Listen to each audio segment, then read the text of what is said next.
segment is sponsored by the Tennessee Wildlife Resources Agency. Join us in preserving and protecting Tennessee's wildlife.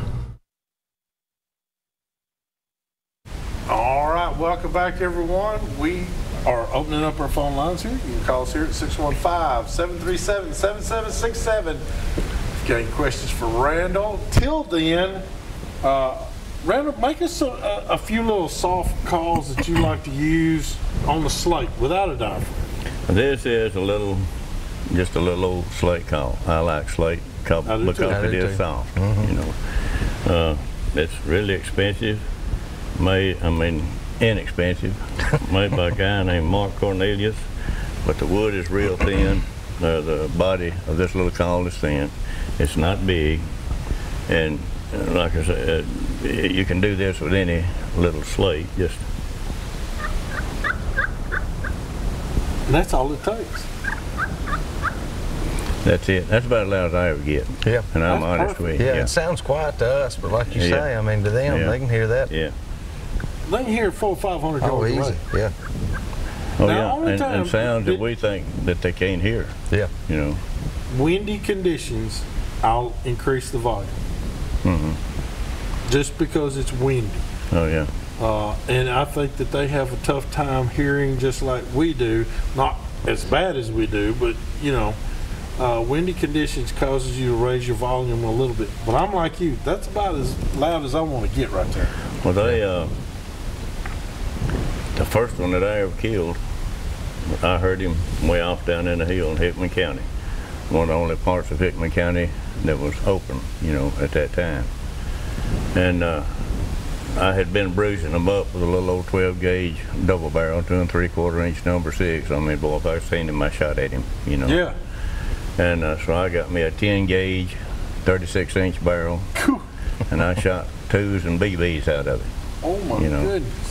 70 yards, it'd knock a 5-gallon bucket off of a board. So this old turkey gobbled, and they had done wore me out. That wind had been blowing, I'd been seeing them, and nothing to do nothing, you know. About 3 o'clock in the evening, one gobble way off over in that hill. He was talking about a while ago that sounded like 500 yards away. He's not far. No. He's just over there, just out of sight, you know. Gobbling off in there. So I had a little old double diaphragm Quaker Boy call, and got it from a hardware store. You just couldn't hardly find no calls, you know. So, boy, I cut loose on it. He let her go, you know. I thought, you son of a so-and-so just gobbling at the wind, you know, gobbling at anything. Boy, I was ill. Next thing you know, out there about 40 yards was a big red head. There he is, you know. You go down in your shirt, you try to, you know. You're trying to stop everything from moving. You know, a hair is moving, something is moving. Yeah. So then he throwed that fan out, and I'll never forget that big fan, you know, that red head right in it. And for some reason, there was a logging road right there. The other side of that logging road, I didn't have permission to hunt. I thought, come on out in that logging road, you know, because I didn't know. I know the guy might have been hunting there. Yeah. That old turkey, when his toe cleared the property line, I shot him. He went down. I jumped up. I run over, and he was laying on his back, and them feet just doing this, you know. And you know, if I don't ever remember another turkey. You remember that first one? I remember that. Oh, yeah, yeah. That first one was awesome. But man, that old 10 gauge put them BBs and number 2s to work, boy, you know. It does the job. We got some callers here. Yeah. Who do we got on one, Tyler? Benny, how can we help you tonight? Hey, Hugh, this is Benny down in Murray County. And, hey, you was talking about hunting on a windy day. What I do is I wear my ghillie suit, and I've killed 4 by walking up on them. Now, they're about 80, 40, 50 yards away, but I didn't hear them. I just seen them, so I just sit right down and call, and they either circle around or they'll come in real slow, you know, looking real curious. Yeah. But it was touching on the windy day, so I just figured, well, I'll tell them about killing turkeys on the riverbank, walking and watching them in the field. And like I said, I killed 4 that way. I killed a double beard years ago, about 4 years ago, doing that. That's awesome, I dude. think that Mr. Randall there, he showed me a new trick, old dog, a new trick with the plastic bag. That works, brother. I'm telling you, it works. Hey, you talk about walking down riverbanks, you're a turkey hunter. That's right. That's right. Thank you so much, Beanie. Appreciate you guys. See Thank you, you. brother. Have a good night. And we don't have. We're not showing anything. We're not on two. showing it too. We still got anybody? No, all right. I thought we had Call one or back two. if You want guys to. call back. Yeah, that's true. Till then, Randall, a lot of times people misconstrue. And I have increased my success in turkey hunting by not calling to the gobbler, but calling to the hen. Just talk, that's right, yeah. When I get the hen, and if I'll mimic what she's saying, it fires her up, and she will bring that tom right to you. Yeah. I mean, If you can hack her slap off, to she'll you. get him in trouble. Oh my goodness, Yeah. she's like at the beauty shop. She's just giving it this, you know, and you got to talk back to her like you're sitting right there with her in the beauty Outdo her. shop, and you're trying to outdo her. It will fire her up. Oh, yeah. And that gobbler, he's going where the girls go. Oh, yeah. Yeah. And so I tell people whenever they get to where the birds are locked up, they won't leave the hens, then quit calling to the gobbler and start calling to the hens. Yeah, that's one of the few points that a lot of people never hear. No. Whatever that hen is doing, and there is such a thing as a boss hen. Yes, Yes, there You is. take them old, I used to go out there to feed them old turkeys, and when you raise them, you learn every little sound that they make. But you can be around there, there can be 15 hens right here. That old gobbler just standing there showing off. And that one little old hen right there, she'll go, cow, cow, cow. My God, he's going with her. He's going with her. That's all it takes. And he's right there with her, you know. She's the boss. Yeah. But if you hear one off down there and you hear that old hen with that gobbler, if she does 6 yips, you do 7. Yes. If she does 3, you do 4 every time. And then they won't move a little bit, you'll see her. You'll think she's going off, next thing you know, she's coming in. circle around you. Right there, she comes. And that's all you want, because he is with her. Because Randall and Brandon both, what we're doing is we're sitting still. We may be even in a blind, or we may be sitting up against a big old oak tree on the ground. But we are actually going against Mother Nature. You are. Because that gobbler, his job is to fluff up. You hear that? Yeah. Yeah. And then he's at full strut. There's a reason he's the one with the big pretty feathers and all that. It's because she's supposed to go to him. She's supposed to go to him. He's attracting her, and that's where a lot of people miss that. You know, Yeah. they think it's, you know, he's going to her, he's after her, and yeah, that's why he's the big pretty bird, because he's showing off and to bring them to him. So you're right. You're literally going against nature. Yeah. So So you better bring your A game. we got a call here on one. Who do we have on one? Ray, how can we help you tonight? I'm Larry. I'm in Larry. All right, Larry, how can we help you tonight? Dude, I watch y'all every week. Larry Holston. I'm going to ask a question and then hang up with you. Okay. right. How many decoys you need to use? All right. That's a good question. Thank you. Thank you, Thank you. Larry. Have a good night. All right. That is a great question. Larry Huddleston. Larry Huddleston. You couldn't tell that? He had that Robertson County draw. Oh, Larry. Has he tricked us here? He's tricking Has he us. loaded He's up the loaded- question He's here? loaded this Yeah, question he for you, has. Randall. Well, Larry,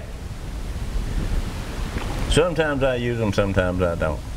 I carry them with me. I've always got a couple of them, little old blow-up decoys in there. If I'm hunting in the morning and going to a gobbler, I'm like the guy walking the riverbank. You know, I'm going to do whatever it takes to get up there and kill him. I'm not going to scare him. If he don't want to come up there to me and I'm thinking that he's with hens, I just leave him alone. That evening, he's in the place that I know that I've seen the turkey. I'm going to put some decoys out. Yeah, I'll put out I'll put out a little old gobbler with a half-strut tail, you know, not a big old fan, but just where his tail is kind of floating back. You know, it looks like it's about half strut. That's what I like about those inflatables, because we can do that and let that. I do it too, and it's changes everything. It does. They a lot of times, if you put a full fan up there, and you got a gobbler that's had over a long spur to tear him up, he just don't want to come in there. You know, and a lot of people talking about killing 2-year-old turkeys. They won't kill a 2-year-old. I ain't never asked one how old he is. If he's got a long beard and he's jarring that ground, he's in trouble. Yeah, he's shot. We got another call. Who do we have now, Taylor? Lance, how can we help you tonight? I was wondering, what y'all's guys' favorite locator call in the late spring? Okay, that's a great question too. It is a good one. What's yours, Randall? I usually wait and see, especially if owls are hooting, you know, and crows are calling. I usually just let them take care of it. Sometimes I know Indian hen, you know, a pileated woodpecker is what they really are. We just always call them a woods hen. Sometimes they'll do it. You can holler. Sometimes they'll do it, a cow moo, a dog bark, you know. I really don't have a favorite one. I just, whatever makes him gobble. And sometimes I don't want him gobbling a lot. If you've got people hunting on property next to you, I don't want him just gobbling, you know. Once I find out where he's at, then I go try to kill him. But in the middle of the day, you know, sometimes I might do a crow call, you know, with I use my throat for all of my calls really, but you know, just I don't get carried away on nothing. Thunder is one of the best. That's the best. Right there, you know, before a storm or something. If he's in a gobbling way, he'll gobble at anything. I'll tell you what, another hunter shoots a shot. Shoots a shot. Shoot an armadillo. Or a cow. I mean, it will make them gobble. I've had them gobble, shutting the truck door. Shut the truck doors. Another if I'm going to carry one with me, I usually use a crow call, but I'm the same way. I don't use them a lot. I like owls. But I do, you know. And I don't try to locate in the middle of the day. No. But I like to hear one gobble. I do like to. But if I know there's turkeys there, I don't get discouraged. He just ain't gobbling. He's sitting right there looking at all the hens. He ain't got to gobble no more. Just fly down, you know. All right. We got to go over and do our tip of the week. And we got a good one. We got a good one. This week's tip of the week's being brought to you by Davidson Farmers Co-op. You can go down and see them right there. They're on Dickerson Pike, right off Bradley Parkway. Got all sorts of spring specials and things like that going on right now. So get down there and see them and tell them we said hi. That's right. That's right. And Randall, you got a good tip for us this week. So what you got? People talk about hunting public land and how hard the turkeys are and how you get run over by another hunter. And like just last year, I was at LBL, and sure enough, this guy comes driving down the road down there, drives right by my truck, gets down here in the end of the field where I'm 60 yards from the end, over in the woods here, waiting on to get daylight. Or waiting on one to gobble. I know he's there. I heard him gobble 2 days in a row. So I see this guy come walking across the field with his light on. It's probably 200 yards across that field. He's coming across there. I'm hitting a light on him. He just keeps coming. I just keep hitting the light. He shines his back at me. And stuff like that used to upset me. It don't anymore. I just have fun with it. So let him get over there and get all comfortable and get his light turned off. And you stand there, you ain't heard nothing gobble yet. And we're just talking about the turkey gobbling. You hope it don't gobble at this, but you just stand up there and go, hooty hoo! Hooty hoo! The guy's gone. He's gone. You got that spot the rest of the day, don't you? You just hope the turkey don't gobble when you do that. But it won't scare him. Don't worry about scaring that turkey off. Your morning's already ruined if you let Jim Bob just stay right in there with you. And come across a 200-yard open field. Oh, yeah. That'll get him going just about as quick as Buford will on it. I'll tell you. Well, we're going to take a break. We'll be back here in just a minute with some more Southern Woods and Waters.